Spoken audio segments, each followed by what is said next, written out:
Hello, everybody. I'm Kevin Allen of USA Today, and I'm joined by my podcast partner, Tom Laidlaw, the former NHL defenseman for the New York Rangers and Los Angeles Kings. And welcome to the Laidlaw and Allen podcast. And Tom, I want to start off the discussion today with what is going on with Taylor Hall of the New Jersey Devils. I mean, obviously this team is off to a poor start. They look a little better in recent games, but this has got to have an impact on their ability to re-sign Taylor Hall. And I just think it's critical for this franchise to somehow get him to stay there. And the first question is do you think they're going to get it done? And if they're not going to get it done, do they trade him right away, or do they wait until the trade deadline? What's your thoughts? Well, first of all, I love the player, but he's not playing as well either. I mean, it was 2 years ago when he first got there. Wow, he had a MVP season and deserved that. It's interesting what is going on. They brought Tom Fitzgerald, who's the assistant general manager. They brought him down for the press box and put him on the bench. To me, what does that say about the coaching staff? Do they want to get a closer look, like he's seeing what's going on firsthand? I doubt that. Or is it him? They feel like the coach isn't good enough. They might send a message or whatever, and now they put him down on the bench. Is it the player's not listening to the coach, and they figure, well, if the assistant general manager's on the bench, they're going to listen more? It's a strange thing. If I'm Taylor Hall right now, I'm looking at the team and knowing that there's other options out there I can go to and have a much better chance of winning. I mean, I'm going to look at that. Now, like you said, so the difference is, just so everybody understands, if he gets traded and signs a new contract with a new team, he can sign for an 8-year deal. If he waits to free agency and then leaves, he can only sign a 7-year deal. May not seem like a whole lot that extra year, but when you're talking north of $10 million, it's a lot of money. So there's a lot of factors going in there. I am not, and this sounds terrible to say this, I love PK Subban for what he does for the league. I think he's a fantastic character, promotes the league well, tremendous athlete. But I just don't, everywhere he's gone, it's becoming more and more that way. It's about PK Subban. It's not about the team. I'm not saying that's all the problems with the New Jersey Devils, but Taylor Hall seems like that, competitive guy wanting to win. Does that kind of muddy the waters a little bit, him being there, PK Subban being there? A lot of factors there. And I think you and I are both big fans of Ray Shero. We're friends with Ray Shero, the general manager. We want him to do well. But that's a tight one. And again, Taylor Hall's got a no trade clause too. So if he goes to trade him, he can select the teams he wants to go to. So that's a tough one. I think I think at some point they're going to have to move Taylor Hall the way the season's going for him. Yeah, it really is complicated. I think that's the best way to describe it because, on one hand, I think the Devils, really since their championship era, when they had, Marty Brodeur and Scotty Niedermayer and Scott Stevens, they've been searching for an identity. And it's always been a struggle there to sort of attract the fans. I mean, you're right in the heart of Ranger country. When they play the Rangers, there's usually as many Ranger fans as Devils fans there. So it's kind of a hard sell there in New Jersey, even though they have a fair amount of loyal fans. But I think for them to sort of reestablish themselves like they were, in the 1990s, I think they do need to have a successful team. And, they've got some good centers now, young centers, Jack Hughes and Nico Hischier. But, you got to have wingers. You got to have goal scorers to play with those guys. And, this Taylor Hall, even though I agree with you, he hasn't played as well as he did in his first season. He's clearly that guy. He can be the guy that can help one of those centers and certainly be a crucial member of the power play. But, I'm with you. It just seems, and, I don't have any inside information, but from the outside looking in, I can't see him wanting to stay there.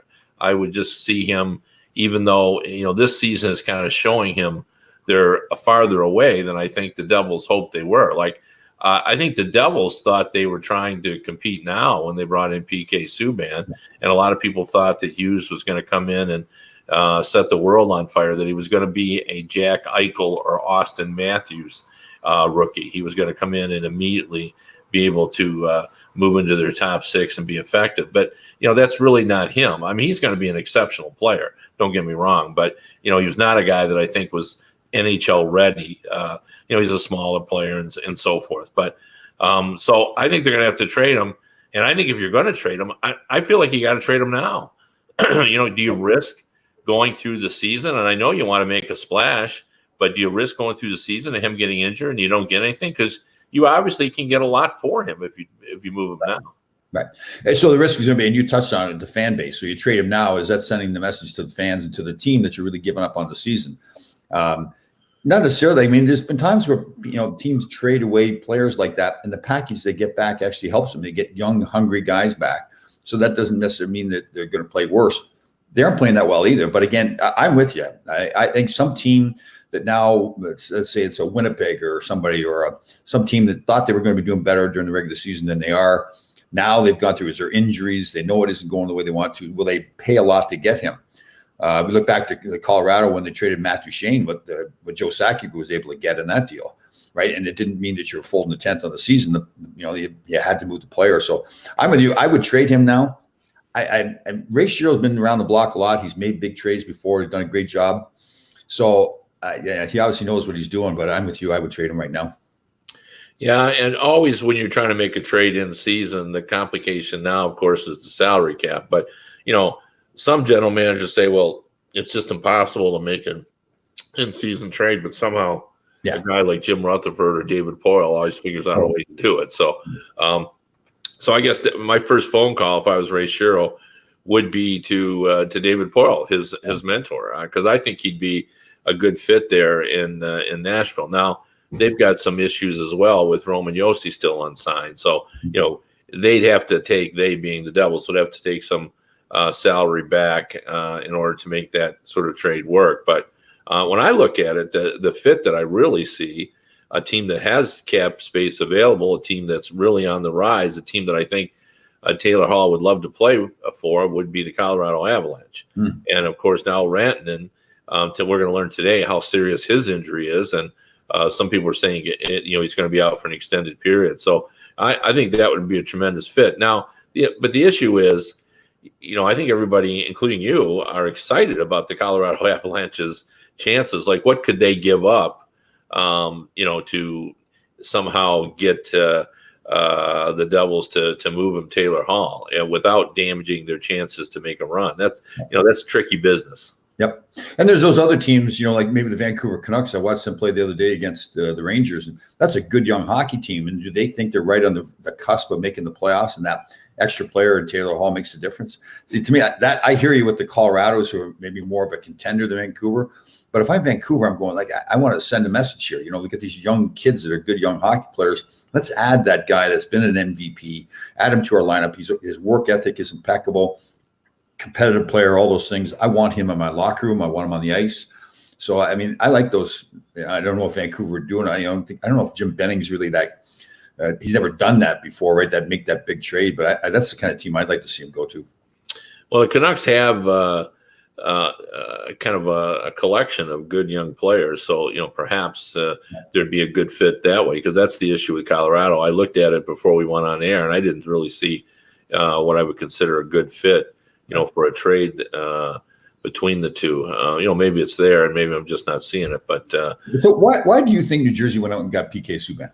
I think they felt like they were trying to compete now. I think they felt that their defense needed one more puck carrier, and they thought that if they brought that in and Hughes could contribute some goals, and their offense would be a little bit better, that they could try to grab one of the playoff spots.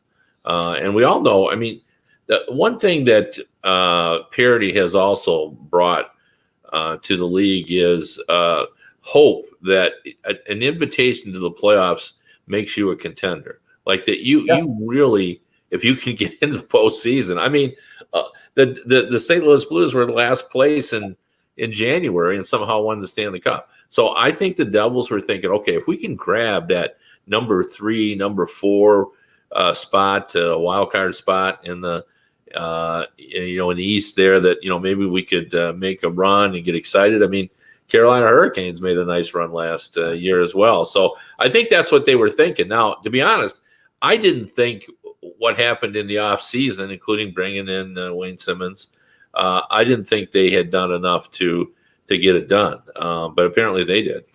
Well, but I thought they went the wrong direction. PK Subban has never proven that he's that difference maker. And again, I want to be careful because he's great for the league, and I love the athlete and I love the competitiveness, But to me, if I'm wanting to win, I mean, go back to it's the Brooks Gorpicks, it's the all those defensemen that St. Louis has, those guys that are like the steadier defensemen that do their job. As PK's more worried about, and I admire him for it in some ways, and I see what he's trying to do. But PK Subban's a marketing machine. Like he is, but I don't. You started to say he was worried more about PK Subban than his team. I'm not sure that's true. Man, that's not what I see. Yeah. I see an athlete that sees an opportunity, and people are starting to talk about it now. I think, and I hear the stories about how the locker room guys don't like playing with them. And again, that happens at hockey, I guess. But why didn't it work in Montreal? Why didn't it work in Nashville? Those teams. They got to the final with him. I mean, how bad could he be? But again, that was earlier in his career, right? And now it's now. No, I mean, it wasn't that long ago. Yeah, I just they were in the. I don't. If I'm a general manager and I've got the young players in the team and I think I've got a chance of winning, I'm not bringing in PK Subban. I'm bringing in a Pietrangelo, and they're going to get him. But that kind of guy that's a leader, that plays a good, solid game, isn't trying to put on a show all the time. I don't think that's the guy I want in my locker room is PK Subban. Yeah, I guess the question is I can't get in Subban's head. I have really no idea. But I think everybody just says he doesn't care because he is a marketing machine. And guys who don't like playing with him, is he really a selfish player, or are they jealous that he can do what they can't? And here's my question to you. You're a player. Is it possible to do both? I mean, in your mind, can you be a guy who enjoys life and market yourself and promote yourself and still be a great team guy? I saw Wayne Gretzky kind of do it all. Yeah, but okay, great point. But there's a difference between the on-ice marketing and the off-ice marketing. PK Subban is doing a great job marketing himself off the ice, but he also wants to market himself on the ice. It's always about PK Subban. It's showtime. It's flopping all over the place and putting on a show and drawing attention to himself on the ice. That's the stuff that, as a teammate, I wouldn't want that. I'd be like, I wouldn't want to play with PK Subban. And here's the funny thing: I would probably love PK Subban too, like the character he is, the fun he has, and everything. I'd love hanging around with him, but I don't think he's going to help a hockey team win. If I take your words though, Tom, and I just exchange PK Subban for Alex Ovechkin, we'd be saying the same thing. Alex Ovechkin is a character on the ice. He's a focal point when he's out there, and everybody said that he was too showy and he didn't care as much, and then. Yeah, he's a cup winner. And he was. But the difference is when they went and they won the Stanley Cup, he learned how to play that team games. He still was that flamboyant guy, the big shots, all that kind of stuff. But he learned how to be a third or fourth line guy. He combined his number one line talent that he has with now the knowledge of how to play the third and fourth line. Guys talk about all the time to win. Those third or fourth line guys, like Dominic Smith-Pelly for them, play such a big role, dumping the puck in, making all the smart little plays, banging the bodies, all the things that on that one instant doesn't look like a big play, but over and over and over, that's how you win. And that's how Ovechkin changed his game. You're right, he's still flamboyant. And I just haven't seen PK Subban show that ability to now understand what it is to win as a team player. Well, let me put this even more bluntly. So when the Predators were playing the Penguins, do you think PK Subban cared more about promoting himself in that final than him winning the team? You really believe that, eh? I just think it was the PK Subban show. Like unnecessary stuff after the whistle and everything. That's like we played against. I remember playing against the Edmonton Oilers or the New York Islanders when they were on the run.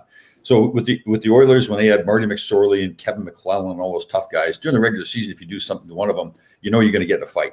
But during the playoffs, you could almost do anything you wanted to Marty McSorley. If the game was tight, he was not going to retaliate. It wasn't about Marty McSorley. He would sacrifice for the team. So now that's when he gets your shots in on Marty McSorley because he's not going to do it.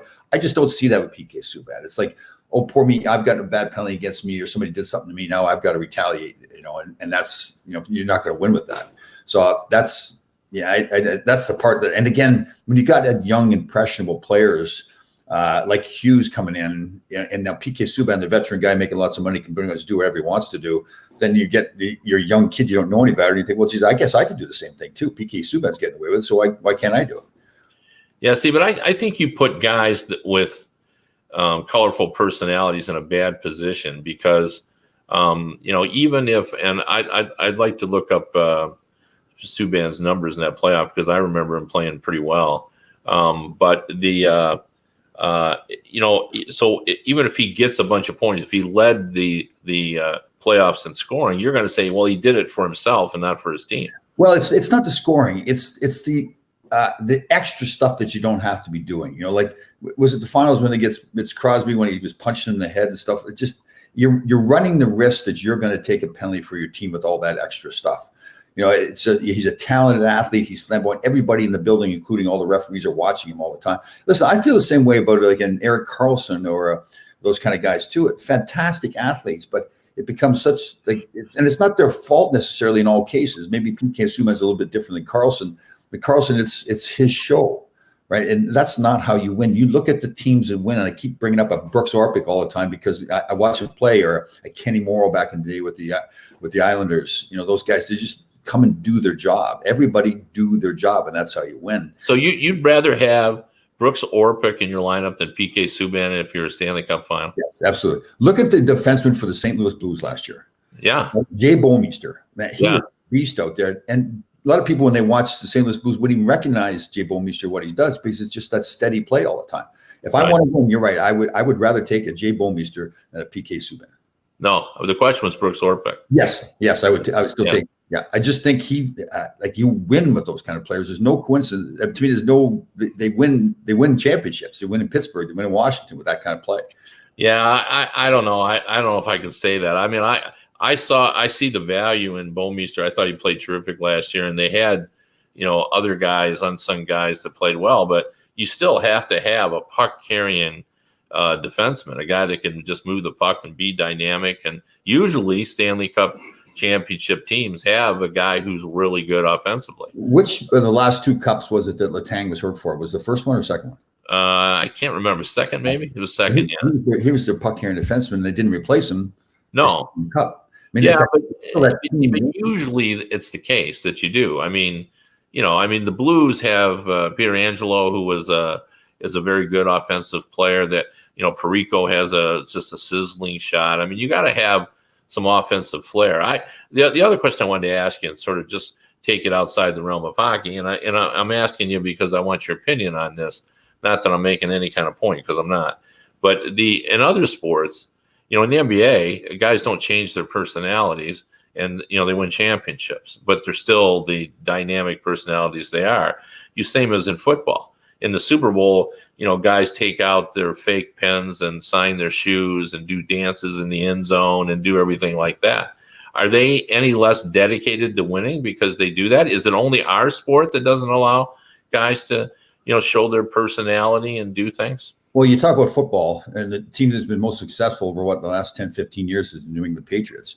And what does the coach say all the time? Just do your job, right? Well, he does say that, but the Patriot players still, some of them still, do the kind of things that NFL players do. Certainly when they score, they do. Yeah, they do. They do that. But to me, it's just like that. That is a team there. I think the NBA is different. I think it's much more of an individual sport where they want that, and it's conducive to winning. And I was watching an NFL show, pregame show Phil Simmons was on. I can't remember the quote he used, but something alluding to the fact that character was less important than coaching, I think he said. So he's acknowledging as a former player that, you don't have to have as much character on a football team, but you have to have great coaching. So guys can get away with that selfish play and you can still win.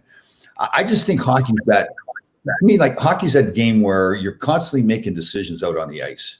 And you're constantly making mistakes out on the ice. Your teammates are going to make mistakes. It's a fact of life. You're just going to make mistakes. And how do people react when they're on the ice there when those mistakes happen? How they react to plays? And to have those, I just think the mindset has got to be what is right for the team in this situation, where sometimes I think with a guy like a PK Subban, the thought process is what is right for me in this situation. That's the difference for me. I just see the teams that win. It's what do I have to do to help the team win? Yeah, I don't know. I mean, I think that's too broad of an assertion that, because PK Subban has a personality that makes him want to have some fun on the ice, that he can't be an effective player, that he doesn't care. The fun, though, it's like, okay, so somebody comes up to go back to Brooks Orpik again. Somebody comes up to a Brooks Orpik and does something to him, slashes him on the hands, punches him in the head. He's smart enough to know, don't retaliate right now. So Something's happened on the ice. The crowd erupts. Everybody's now looking over to those two guys, and something's happened. The worst time to retaliate is right then. The referee's looking at it. Yeah, but the guys who do that aren't big personalities. There are guys that react when they're right, and they don't win. I mean, I love this player, Mark Stahl, with the Rangers the other night. The other afternoon, they were playing. Who they playing? It was the afternoon game. It was Vancouver. Same thing. Somebody had ran him into the boards. Everybody's watching now, thinking it should have been a penalty. The referee didn't call it. So he goes now over and cross checks the player in front of the net, breaks his stick, and gets a penalty. It was an obvious play. I think the world of Stahl. He's a fantastic player, but in that play, he was wrong. He hurt his hockey team because he was being selfish.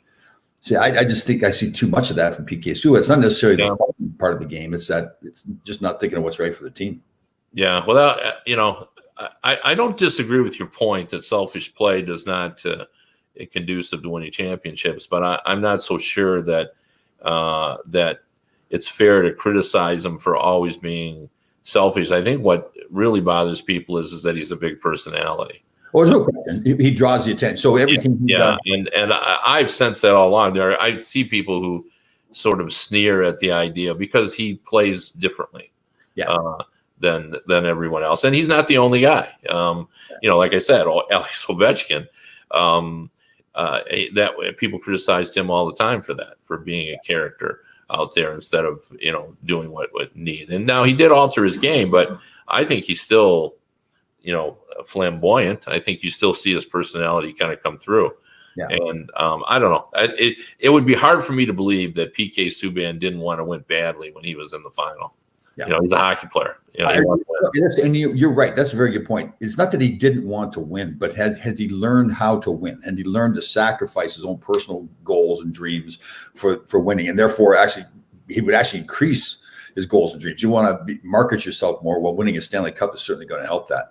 But you're right on Ovechkin and PK Subban too. You brought up a good point. Because they are those flamboyant players, people are coming to the building to watch them play. So everything they do is amplified, right? I mean, if PK Subban makes a selfish play, everybody's going to see it. If some other player makes a selfish play, not everybody sees it all the time because people aren't coming to watch them as much as they are PK Subban. So. Yeah, I want both of them. I want PK Subban as my number 2 or number 3 defenseman, and I want Brooks Orpik and Bouwmeester to play in my third pairing. And when Bouwmeester was younger, obviously he was not a third pairing guy. He was a guy who was the prominent defenseman for the Panthers. But in this late in his career, and what's funny is Bouwmeester had trouble, like they were sort of mad at how he was playing earlier in the season. Yeah. Oh yeah. And he had to get back to where he was playing.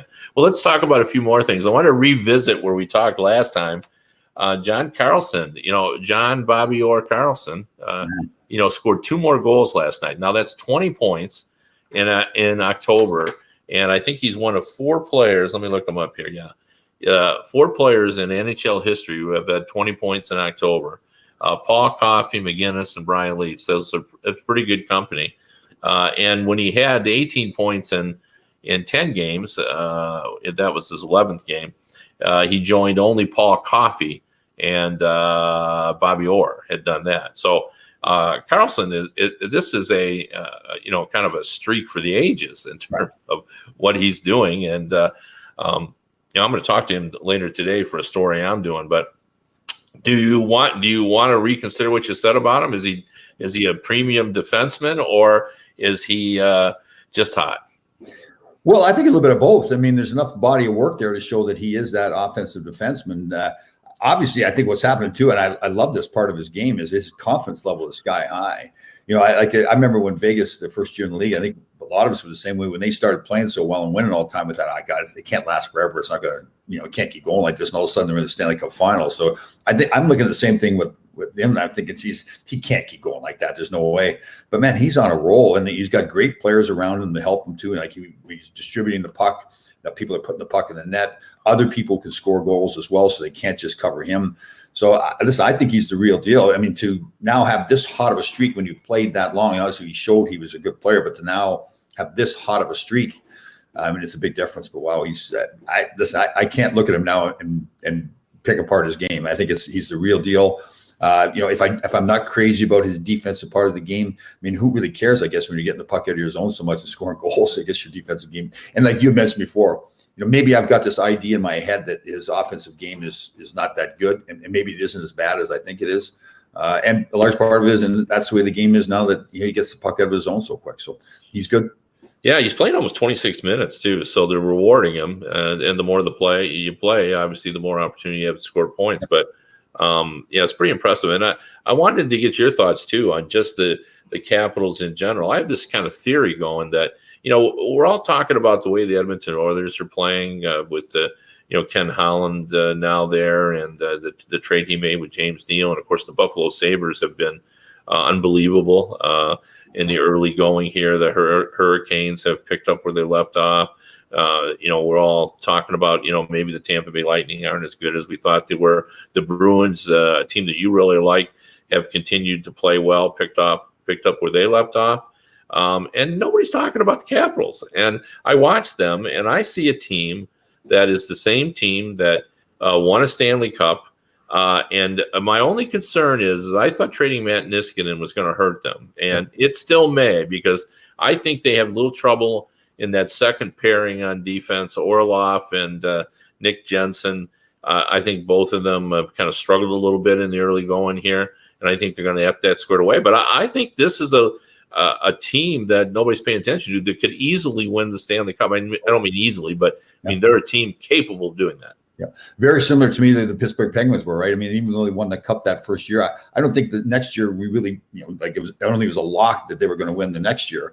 So I think the same way. And what I like is they're playing more like playoff hockey teams. They understand. Like I remember playing against the Islanders when I first came in the league, and they were on their stretch of winning 4 Stanley Cups. And that was the thing. It wasn't most seasons like they were just dominating everybody. They just knew how to win.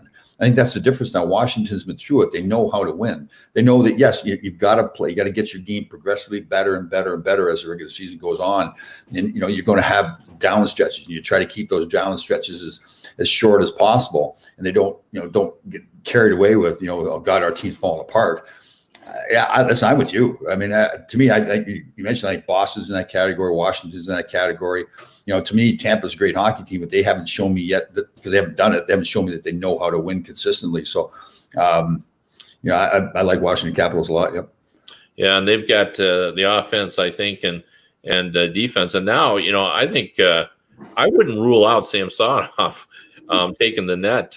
What are they doing with Holtby's contract? Right, he's got to get a contract done too. Yeah, I don't know where they're at in his contract, to be honest with you, but I do know that Holtby's a good goalkeeper in my opinion, but Samsonov is really a nice prospect who's playing pretty well. And would they trade Holtby? Is he good enough? Well, they could get a lot for him. I think there are teams that would really can use a goalie like him, a very veteran guy, but.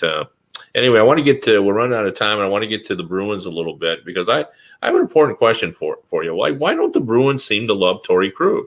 Like, this is a team that's played very well. Last year, obviously, very impressive. Torrey Krug was an important part of their run to the Stanley Cup final. And, he showed some chutzpah during the playoffs. We all remember the play when his helmet came off, and he skated back into the play. He's a daring player. He's very gifted offensively. Obviously he's not very big, and there are some limitations on his defensive ability, but he has no contract, and it sure feels like he's going to go into free agency and end up on another team. Are they that strong defensively that they can just say, well, goodbye, Torrey Krug? Well, they are the Boston Bruins. Remember a few years ago at Pasternak, look how great he is now, and how hold they had. They just were not going to pay him more than they thought they should pay him, and they got a pretty decent contract from that.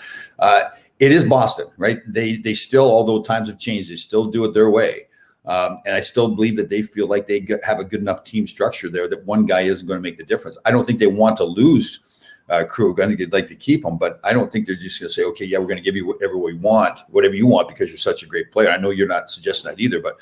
I mean, I think it's the Boston Bruin way, and it works so well for them. They're on such a roll now that, again, they get that team culture and say, well, listen, here's where we feel like you fit in with our hockey team. I'm assuming they're saying to them, here's where the numbers are. If you'd like to sign for this, we'll sign you. Otherwise, it's not going to get done. And like I said, they did it with Pasternak, and look at how great he is. So. Yeah, speaking of that, he's hot. Anytime this is not the 1980s or 90s. And when I look and see that he has 11 goals in 10 games, or maybe it's 12 and 11, I've forgotten now, but whatever it is, he has more goals in games played. It's not the 80s or 90s. Yeah. He's doing this at a time when, we're still barely over 3 goals per team per game. Yeah. This is very impressive. Where does he rank among the pure goal scorers in the league? To me, it's like Ovechkin and is he next? Draisaitl, I guess he was. Austin Matthews has had a great October. Connor McDavid's up there too, but it's like that pure goal scorer, for goal scorers. He's that kind of guy. It's just like the hands, right? It's funny. We were playing an alumni game or 2 alumni games this weekend. One up in Boston, one in Madison Square Gardens. I think Rick Middleton kind of reminds me of that same kind of guy, right? Is that just a puck just follows him around? Same thing he does with Pasternak, and they find a way to put in the net. So that same kind of play. Yeah, he's unique. I mean, he's the guy that, to me, if he was to do his contract over again now, they still, the Boston Bruins, they still do it their way, but they're not going to mess around with Pasternak in his contract. Yeah, as great as he is, though to me the symbol of the Bruins and how strong they are is still Patrice Bergeron. Oh, absolutely. You watch him, and he's not the leading scorer on that team, but I don't think anyone's more important than he is. He does absolutely everything. Yeah, he can win a key face-off. He plays well defensively. Whenever they got an offensive surge, he's in the middle of it. Yeah, the leadership and the work ethic. Right? We talk about the culture, and him as Zdeno Chara. Like we talked about this before, where if you're a young kid and you come in that locker room, how do you not work as hard as you possibly can to be the best player? How do you not prepare for the game? How do you not sacrifice when you get those two guys the way they operate? I know it's the Boston way now, like similar to the Patriot way, but I just, those guys are tremendous leaders. And like you said, all the stuff on the ice to do, but to me, it's off the ice as well, and the culture they built for the team. If I'm picking a team right now, I guess Sidney Crosby would be ahead of Bergeron, but man, Bergeron's got to be right up there as far as making a selection of who you wanted on your team. I remember watching him in the playoffs. I saw a lot of Bruins games, obviously, live. And one thing I never noticed before is he's masterful at the not so legal, but he makes it look legal pick. Oh yeah. He's just masterful at just skating in front of a guy just to give his teammate a little more space to get free. And boy, they really use that. And the other thing is he's like a magnet. Like everybody's chasing him around, and suddenly everybody's.